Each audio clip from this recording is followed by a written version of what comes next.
Cel Cabrera es poeta, traductora y periodista mexicana nacida en Guerrero, México, en 1988. Ha sido becaria del programa de jóvenes creadores del FONCA y de la Fundación para las Letras Mexicanas.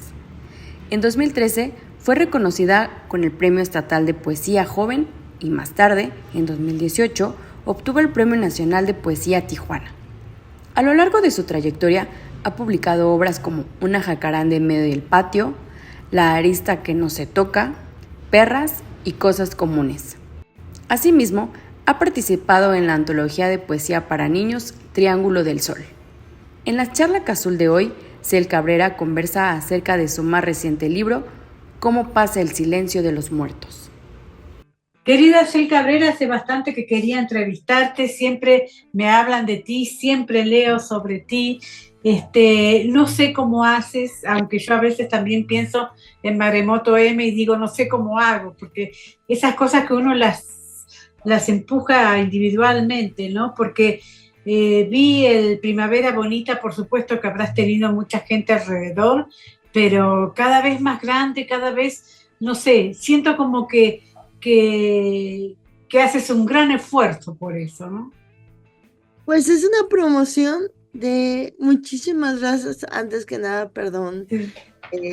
por esta entrevista y por este espacio.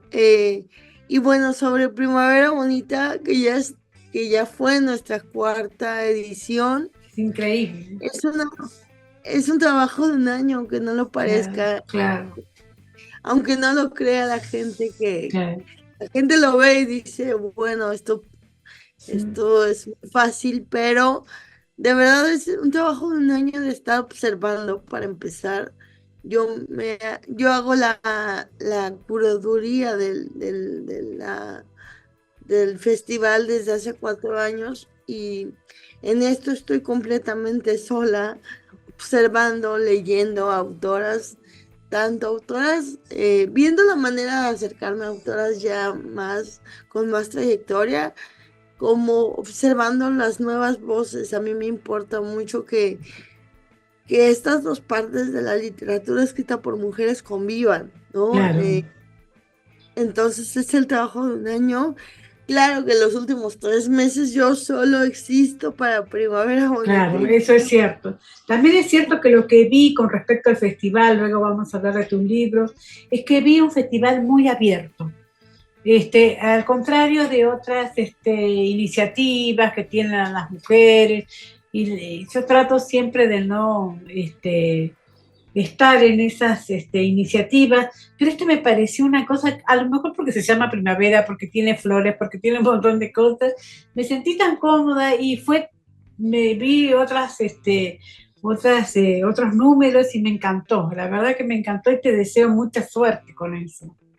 Muchas gracias. Pues intentamos que las invitadas se sientan cómodas, se sientan abrazadas, arropadas, que siempre existe este respeto, esta horizontalidad, estas opciones. Hay autoras que no están en México, entonces me han pedido participar, pero no están en México.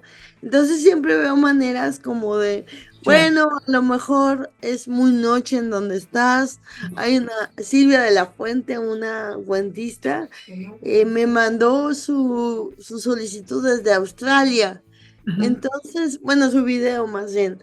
Entonces, era muy noche para que Silvia estuviera aquí con nosotros en tiempo real, pero me mandó su video, y creo que siempre estamos intentando abrirnos a nuevas voces. Me escribieron un colectivo de Guatemala de escritoras para participar, y yo les dije, ahí está el espacio, les toca leer a las 4 de la tarde, tiempo de México, y estuvieron puntuales, y la verdad es que ojalá esta iniciativa creciera y llegara no solamente las escritoras de Guatemala, sino de El Salvador, de Perú, de todo lugar, Argentina, ya conformadas, y yo nada más dar el espacio. Qué felicidad sería para mí, porque entonces estamos hablando de que Primavera Bonita ya es algo más que un festival de amigas. Claro, sí. que es algo que yo no quiero hacer. Eso es cierto. Ahora, ¿cómo se te ocurrió y cómo fue ponerlo en el aire, digamos, ¿no? Yo digo que como todas las cosas que nacen así, nacen por accidente. Muchas de las cosas que yo he hecho nacen como por accidente, con las ganas de hacer las cosas, con las ganas de hacer una diferencia. Y recuerdo muy bien cuando estábamos en pandemia, que surge esta queja de que solamente 10 mujeres escribían en México. No voy a decir de dónde. Creo que también fue un poco dar esta apertura a que en México escribimos más de 10 mujeres. Somos muchísimas las que escribimos. Nada más en Primavera Bonita hemos tenido más de 400 invitadas diferentes. Claro, sí. Entonces estamos hablando de que de verdad hay muchísimas mujeres que escribimos. Y nada, estábamos en pandemia y fue como una suerte de no saber muy bien cómo, ¿no? Y dije, voy a hacer un festival de mujeres que se llame Primavera Bonita. No sé, ¿cómo surgió? Ahora, una pregunta ¿qué fue la literatura para ti? Porque yo no te conocía y yo leía tus textos y me hablaban de ti, qué sé yo, pero una vez vi que tenías como cierta diferencia porque otros te lo hacían notar, digamos, ¿no? Entonces yo digo, uy, pero yo jamás me di cuenta de eso, porque precisamente una de las cosas que siempre lucho es para no tener ninguna diferencia adaptada a la literatura. Para mí la literatura es lo más grande que hay, punto. No pienso en una persona si es trans, en una persona si es homosexual, o yo que soy periodista, digamos, no importa eso. Ahora, ¿qué fue la literatura para ti? ¿Cómo vives estar cada vez más en el aire, cada vez más central en la literatura para mujeres? Creo que para mí la literatura siempre fue una manera que yo tenía de estar con el otro, ¿no? Llámese un amigo, una amiga, mi familia, una manera de habitar un mundo distinto al mundo real, por así decirlo. Puede sonar muy, muy metafísico lo que estoy diciendo, pero era una suerte de encontrar al otro en las cosas que yo decía y que el otro sintiera lo que yo tuviera que decir. Yo no era como muy afecta a salir, todavía sigo siendo muy de mi casa. Uh-huh. A mí la verdad es que salir como que me cuesta trabajo, pero bueno, ya que salgo soy el alma de la fiesta y creo que eso tiene que ver mucho con mi signo zodiacal que es Acuario, pero siempre me siento como en mi propio universo. Pero creo que siempre la literatura fue esta manera de comunicarme con las cosas que yo sentía que estaban sucediendo y que no podía entender de alguna manera o darle a entender a los demás. Siempre, incluso todavía que me comunico con las personas, uso metáforas, ¿no? Cuando yo intento hablar como directo, ir al grano, siempre tengo que valer, me cuesta mucho trabajo hablar directo y al grano, ¿no? Si fuera médico, yo creo que tendría problemas para decirle al paciente lo que tiene, la enfermedad y lo que tiene que hacer. Entonces siempre me valgo de metáforas para poder comunicarme con los demás en general. Y la gente a veces se desespera porque no estamos acostumbrados a ese tipo de forma de hablar, que a veces tenemos algunas personas de poner ejemplos, de dar un contexto para sentir que el otro te está entendiendo. A lo mejor el otro te entiende, pero tú necesitas dar esa vuelta, dar ese contexto, dar esas metáforas, explicar, para sentir que de veras estás conectando con la otra persona. Entonces, creo que la literatura va mucho para mí de eso, de comunicarme con los demás, de hablar de la diferencia, de hablar de lo que yo creo que se tiene que hablar y no se habla, ¿no? Porque también siempre digo que en México somos un país de eufemismos, nos gustan mucho los eufemismos. Nunca hablamos, nunca decimos las cosas que nos incomodan. Nos gusta no meternos en conflictos. Entonces yo soy de las personas que abanderan el tener conversaciones incómodas para poder ser más reales con el otro. Ahora, ¿qué dificultades te presentó la literatura conforme la ibas haciendo? Porque está bien lo que es comunicarse con el otro y eso es genial, pero al mismo tiempo mientras las hacías, ¿qué te pasaba?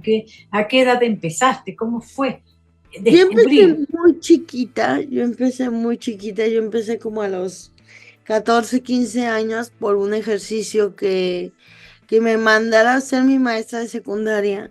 Mi maestra de español nos dejó hacer un poema y después estudié periodismo. Cuando me llegó la hora de escoger carrera, yo no soy de letras, yo estudié periodismo igual que tú. Bueno, soy periodista igual que tú, aunque no ejerzo. Entonces, creo que la dificultad ha venido o ha residido, una en que mis temas no suelen ser hegemónicos dentro de la poesía y dentro de la literatura. Y otra creo que tiene que ver con este centralismo que existe en la literatura, que hace que todo se concentre en la Ciudad de México o en las grandes capitales, ¿no? Entonces, creo que cuando uno viene de Guerrero, de una provincia, ahorita justamente no estoy en Ciudad de México, estoy en Iguala, hay un calor aquí de 40 grados. Vas a pasar Entonces, la Semana Santa ahí, seguro. paso Semana Santa y paso vacaciones en mi pueblo, en Iguala, yo soy de Iguala. Entonces, cuando uno no viene de estas élites, de estos lugares, cuando uno no pertenece a una familia de escritores que araron ya un camino por ti, tiene problemas hasta para editar libros, hasta para conseguir espacios de librerías. Entonces, creo que antes pensaba que era un asunto patriarcal, y todavía lo pienso un poco, pero también es un asunto de élites y de racismo y de clasismo y de elitismo que tenemos muy arraigado en México, y lo que entendemos por la figura de un intelectual o de una intelectual o de una escritora, ¿no? Queremos que venga de ciertos estratos sociales, de ciertos grupos culturales, que traiga cierto capital para poder reconocerla como escritora, si no nos parece que está jugando.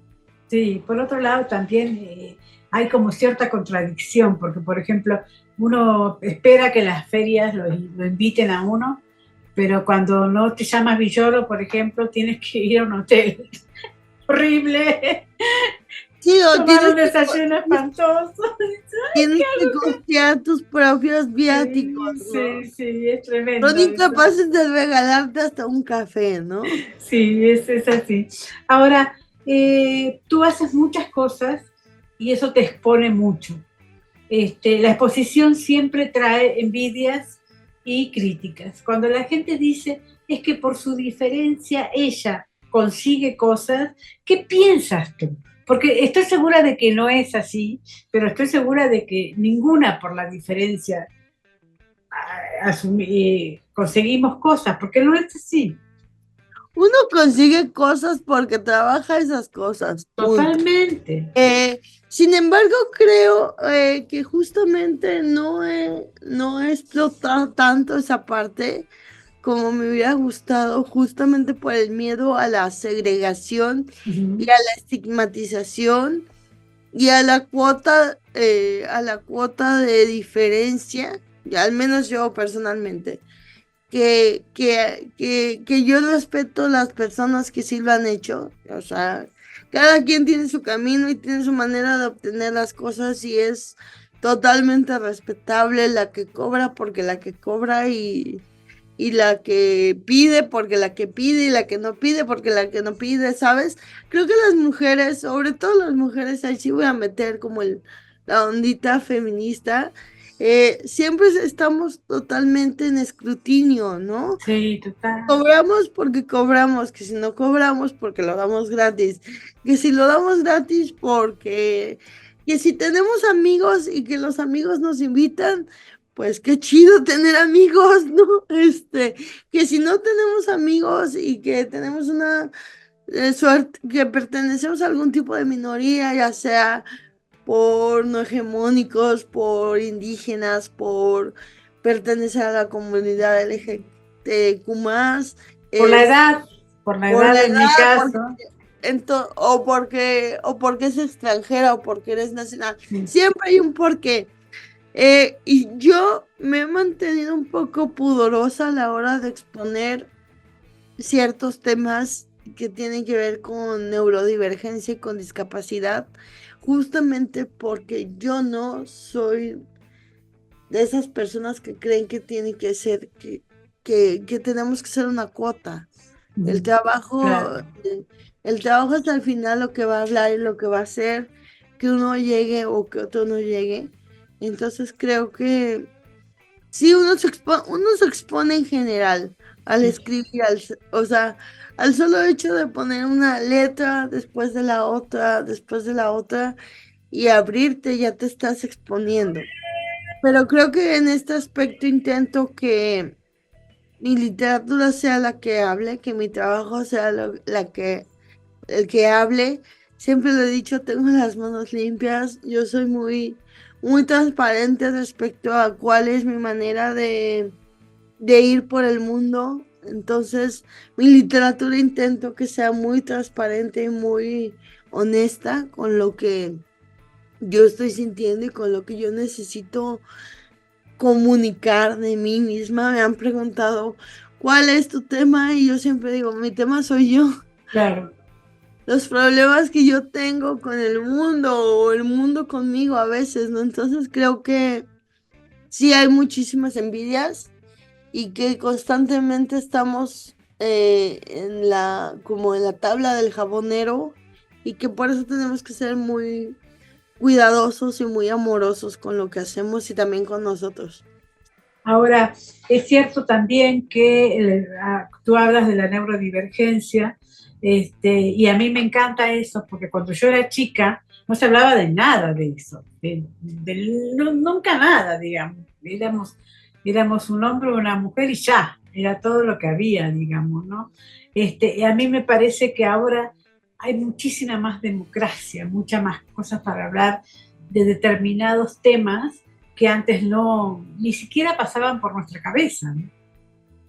Sí, definitivamente creo que por fortuna se están visibilizando no nada más temas que tienen que ver con cuidados y maternidad, porque eso es algo que está muy en el aire, sino también otro tipo de maneras, como decía Rosario Castellanos hace 50 años y que me parece terrible que siga tan vigente y no por otra cosa, sino por esta necesidad de estos poemas que dicen debería de haber otra manera de ser, que no se llame Safo, ni Mesalina, ni Clemencia Isaura, debería de haber otra manera de ser mujer y ser libre, ¿no? Entonces creo que a pesar de que ya hay otras maneras de escribir, o se está problematizando la escritura, todavía seguimos siendo un poco conservadores a la hora de enfrentar sobre todo las generaciones más grandes que la mía, a la hora de enfrentar la diferencia. Hay muchas personas que la están abrazando porque la estaban esperando, pero también Totalmente. hay otras personas que están en detrimento de estas cosas y que justamente se siguen enojando porque uno usa el lenguaje inclusivo, que uno use la X y no use el todos, porque uno diga ciertas cosas, solamente porque uno respete la identidad del otro, ¿no? O de la otra o del otro. Yo he Sí. estado en mesas sobre todo con señoras, en donde uso el lenguaje inclusivo para dar la bienvenida y la gente como que hace esta cara. Entonces, creo que a pesar de que hay mucha apertura, todavía nos hace falta dar ese pasito y entender que es solamente amor. O sea, a mí, por ejemplo, me gusta que me digan Cel, ¿no? Y si alguien me dice por mi nombre completo, no me siento incómoda. Entonces, es algo así de simple como dime, Cel, ¿no? Te estoy Claro. pidiendo que así me nombres. Entonces, creo que a pesar de que hay apertura, todavía hay cierto recelo y y cierto miedo al que va a pasar. Bueno, yo no uso el lenguaje inclusivo, pero jamás tengo recelo con quien lo usa. O sea, no sé cómo explicarlo. Yo soy muy así purista en la lengua y no puedo aceptarlo, pero no uso ese como otros lenguajes. No uso, por ejemplo, no sé, la palabra dueto, porque viene del inglés, duet, cuando nosotros tenemos dúo, finalmente, ¿no? Pero jamás me prohibiría el lenguaje inclusivo, porque no sé. Pero una de las cosas que sí voy a hablar es de Perras, tu primer libro, que es absolutamente diferente al otro. O sea, es como si me hablaran de dos personas escritoras distintas, ¿no? Perras es un libro de poesía, lo tienes ahí a Pablo Neruda detrás tuyo, y me encanta este libro porque es un libro de poesía un poco coloquial y además establece esta cosa de cuando llamamos perras a las mujeres, y eso me encantó. Y este libro ha tenido mucho éxito, ya va por la segunda edición. Cuéntame cómo fue sacar perros. Y además, ojo, porque perras no es un poema que tú le podrías leer a tu mamá o a decir, a ver qué te parece. Me pareció que era como un poquito escondido, digamos. Fíjate que mi mamá lo ha leído muchas veces.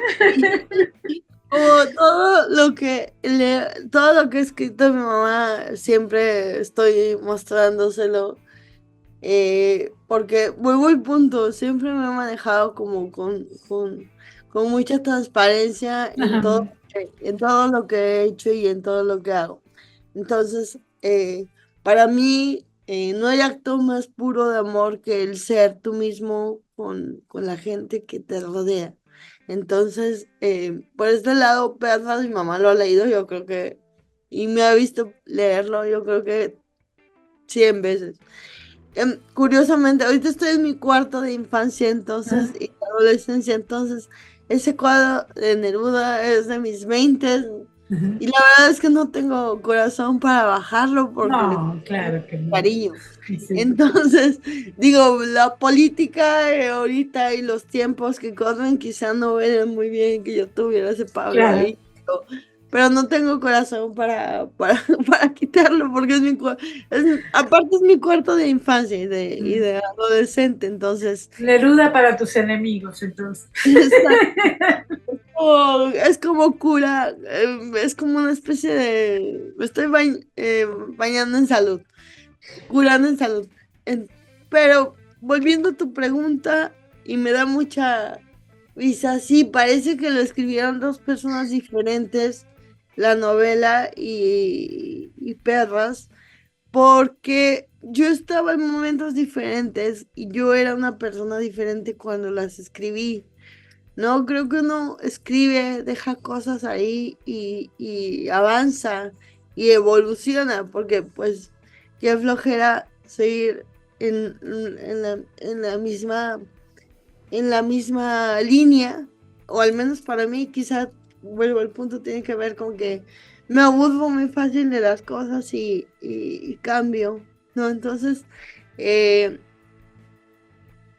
cuando escribí la novela, yo tenía muy claro lo que quería hacer. Yo quería conectar Estás con el hablando de cómo de, pesa el silencio de los de cómo muertos. pesa el silencio de los muertos. Cuando escribí cómo pesa el silencio de los muertos, yo tenía muy claro que quería conectar justamente con esa parte adolescente que fui, en donde estudiaba periodismo, en donde quería ser reportera de nota roja, en donde quería trabajar en un periódico y tenía muy romantizado el oficio de ser periodista, porque yo no me veía como poeta de verdad. Entonces estás viendo como a las Cel encontradas, la Cel periodista de formación que estudió en una escuela de periodistas muy rudos, que para mí es Carlos Septién García. O sea, si tú quieres hacer Buda a una persona, mándala a estudiar a la Carlos Septién y va a aprender lo que es bueno en la vida, ¿no? Entonces, este, estás viendo como las dos partes y Perras salió en un momento en donde yo tenía claro que el amor romántico era el culpable Total. de, de todas estas cosas que a mí me estaban atravesando, de todas estas como sueños y aspiraciones y realidades que no encajaban con lo que yo esperaba de la vida. Ahorita no me acuerdo de esa palabra como la realidad y la... Ahorita luego se me van las palabras. La realidad de la ficción. Sí, por así decirlo, Ujú. no encajaba y era el amor romántico el que nos vendía esta cosa del caballero, del hombre perfecto, del amor perfecto, y vivieran felices para siempre, toda esta serie de mentiras que nos cuenta el amor romántico. Y entonces, pues nada, mi enemigo a vencer era pues todas estas herencias, todas estas ideas heredadas de la virginidad, del matrimonio, de la fidelidad, de los celos, de que siempre tienes que ser perfecta, del ángel del hogar que sabe coser, planchar, cocinar, que no se le quema el arroz, ¿no? Y también son cosas volviendo al Rosario. Ahí debería estar Rosario, fíjate. Eh, volviendo a estas cosas tan prudentes todavía tan necesarias. Pienso en el arroz de Rosario Castellanos, que se le quemaba y la hacía sentir menos mujer, ¿no? Porque se le quemaba el arroz. Entonces, cuando escribí Perros, estaba atravesando mucho esta parte de cuestionar lo que era para mí ser mujer. O sea, ojo, fue un ejercicio totalmente personal y si a alguien más le servía, qué chido, ¿no? Y si a nadie le servía, pues lo siento mucho. Sí, Entonces, como una especie de exhorto, digamos, ¿no? Ahora, como pesa el silencio de los muertos, una de las cosas que yo siempre critico, pero no voy mucho más allá porque no soy escritora de novela negra, es el género de novela negra, ¿no? Me parece que es un género totalmente anticuado, que la gente lo practica con el detective, con esto, con lo otro, y ya aburre muchísimo. Y cuando encuentro novelas negras como esta, como las de Claudia Piñeiro, como esas novelas negras que plantean otro tipo de preguntas, ay, me aliviano muchísimo. Y esta es realmente una novela negra que atrapa casi totalmente la violencia de México y y yo creo que enaltece tu figura de escritora, digamos, así como Perras también enaltecía tu figura de poeta, digamos, ¿no? ¿Qué nivel de exigencia tienes tú para poder publicar precisamente una novela así, un poemario así, que sea casi perfecto, ¿no? Ay, muchísimas gracias, de verdad me conmueve, me emociona tu lectura, porque era justo lo que yo sentía sobre la novela negra. A mí me gusta mucho la novela negra, creo que tiene que ver con mi formación como Claro. periodista. Me gustan mucho los documentales de crímenes, me encantan. A mí Ya igual. ya sé lo que pasa, pero puedo ver Sí, 40 horas de lo sí. mismo, me encanta. Yo ahora estoy con una española que se llama Marta Caballero, no sé si la viste. No. Bueno, vela, Marta Caballero se llama. Ay, te cuentan los crímenes. Yo ya los sé todos, esos crímenes, pero me encanta que me lo cuenten otra vez.